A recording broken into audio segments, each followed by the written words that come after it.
Después del sacudón, del manifiesto de la naturaleza seca, imperó la naturaleza humana, tanto en ustedes como en nosotros, los periodistas. Quizás nunca habíamos tenido, usted y nosotros, tanto miedo, incertidumbre, ansiedad, odio, indefensión, y recalco sobre todo miedo e indefensión.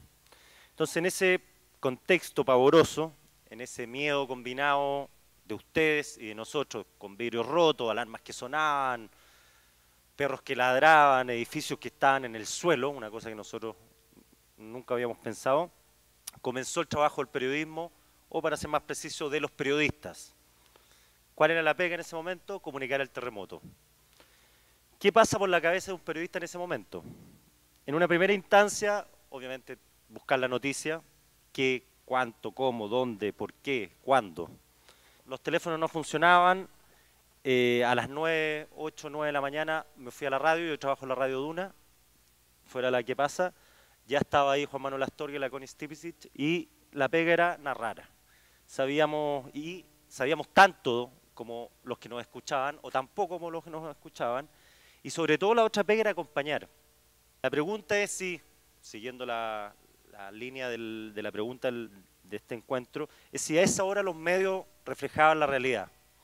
Yo creo que sí, que la radio y la televisión iban dando cuenta del caos en las redacciones, por lo que estábamos viviendo en la radio, porque uno también estaba pendiente de lo que se estaba viviendo en los diarios y en la televisión. El ambiente no era muy distinto al que se vivía, como supimos y nos vinimos a enterar después por un video, en la ONEMI. Esa misma incertidumbre del situation room de la presidenta Bachelet era lo que se vivía en los medios, qué estaba pasando, si había no tsunami. Yo la primero que escuché después del terremoto fue un periodista en una conocida radio que lo situó el grado en 5, grado 5. Dijo esto y habló de temblor entre comillas. Lo que les quiero decir es que si fuimos mesurados o no mesurados, si fuimos pacatos o no pacatos, bueno, se refleja en estos pequeños hechos. Hasta, yo creo que 7:30, había todavía periodistas que hablaban de terremoto, tal como la presidenta hablaba de marejá y no de tsunami. Sumen que los celulares estaban todos caídos y que la mayoría de las autoridades, las pocas que estaban ubicables, respondían con evasiva. Pese al nerviosismo y la incertidumbre, creo que en línea gruesa el periodismo en ese momento, en esa primera estación, funcionó, hizo su pega. Acompañó, insisto con acompañar, dibujó los primeros trazos, hizo mucho servicio público, informando sobre el estado de las carreteras, de las ciudades, de las comunas. Oficiamos de teléfono para buena parte de la gente, de la población, que estaba con sus celulares cortados. Supimos a rato más que las autoridades. Eso gracias a la gente, porque las redes sociales comenzaron a funcionar. De a poco, pero comenzaban a funcionar. En Twitter, en Facebook se tenía información. Y con un grado de, diría que en el primer momento con mucha responsabilidad. Luego se anduvo chaqueando un poco el tema, pero en el primer momento con mucha responsabilidad.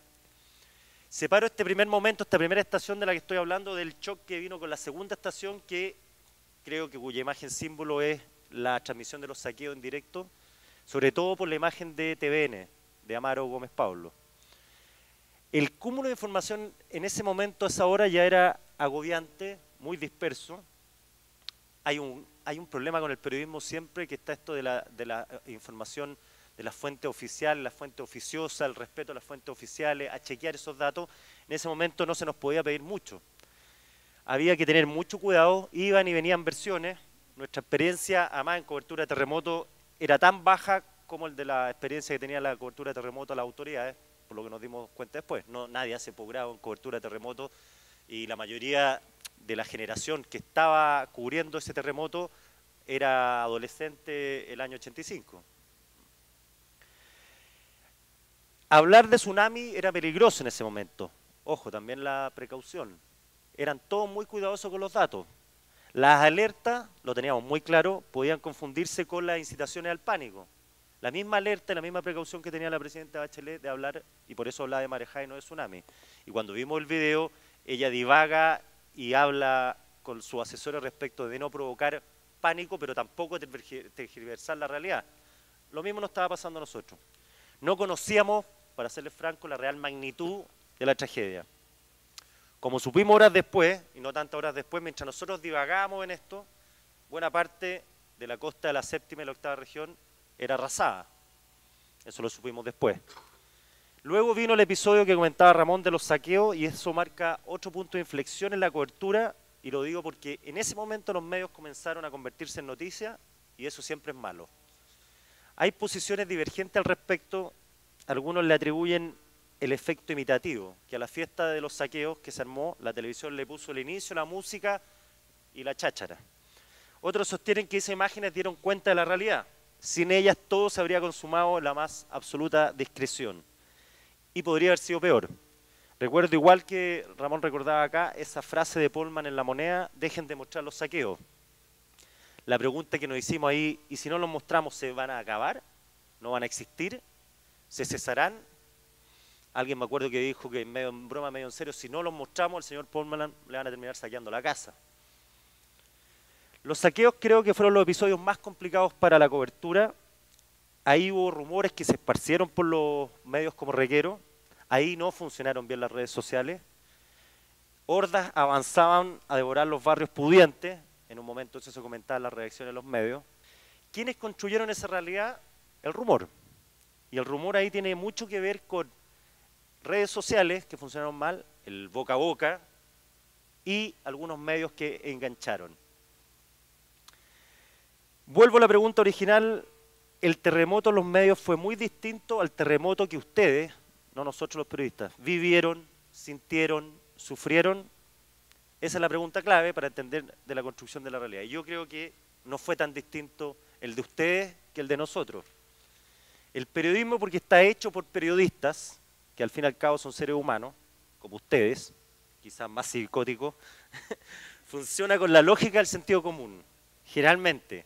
Hay excepciones, por cierto, pero la regla creo que es el criterio. Esto no por convicciones o servicio público, que puede serlo, sino por simple sintonía con la audiencia. El periodismo es tan morboso como todos los que estamos acá. Cuando buscamos emocionar es porque sentimos que la gente quiere emocionarse. Cuando no mostramos cadáveres en fotografía o en imágenes, como fue en buena parte de esta cobertura, y digámoslo que esto nosotros lo tomamos como un estándar, no es estándar, o sea, ustedes ven cobertura en otros países, los cadáveres afloran. Aquí yo no sé cuántos muertos se mostraron en imágenes, yo creo que muy poco, existiendo material. Nosotros en fotografía teníamos mucho material. Eso lo mostramos no porque es porque no queremos molestarlos a ustedes. Cuando lo hacemos, cuando mostramos eso, es porque creemos que amerita, ya que ustedes sabrán o quieren digerirlo. Con esto no quiero decir que la cobertura haya sido perfecta e impecable, al contrario. Solo digo que las neuronas de los medios de comunicación no funcionan tan distinto a las neuronas de las audiencias, o sea, de ustedes. Nadie quería solo palomas de paz en esa hora. Tampoco nadie quería un exceso de sangre. Finalmente fuimos igual de perfectos e igual de sensatos que ustedes, los que los leían y nos veían. Es cierto que a diferencia de ustedes, nosotros tenemos las armas y nosotros somos los que las cargamos. Eso nos hace peligrosos. Pero ustedes, la audiencia, son nuestro mejor control y a la vez nuestro mejor espejo. Yo creo que, parafaseando a Camilo José Cela, fuimos el eco de los ruidos del terremoto. Eso siempre implica una interpretación. No somos el terremoto, sí fuimos el eco de transmitir eso. Siguiendo con la misma tesis que los medios no son tan distintos a las personas que los consumen, he escuchado por estos días que es obligación nuestra mantener la cobertura arriba, para que Chile no olvide. Ese clamor me invoca una reflexión. ¿El olvido es de los medios o de los chilenos que no se han visto afectados por la ruina y el frío? ¿La falta de atención es de los editores, o sea, nosotros, o de ustedes, los ciudadanos? La experiencia me indica que es una mezcla. Complicidad podríamos llamarla, con todas las deducciones, tanto negativas y positivas, que tiene esa palabra. El terremoto que vimos y leímos, el que seguimos viendo y leyendo, es el que medios y audiencia estamos día a día construyendo. Hay un dicho muy certero: cada país tiene la prensa que se merece.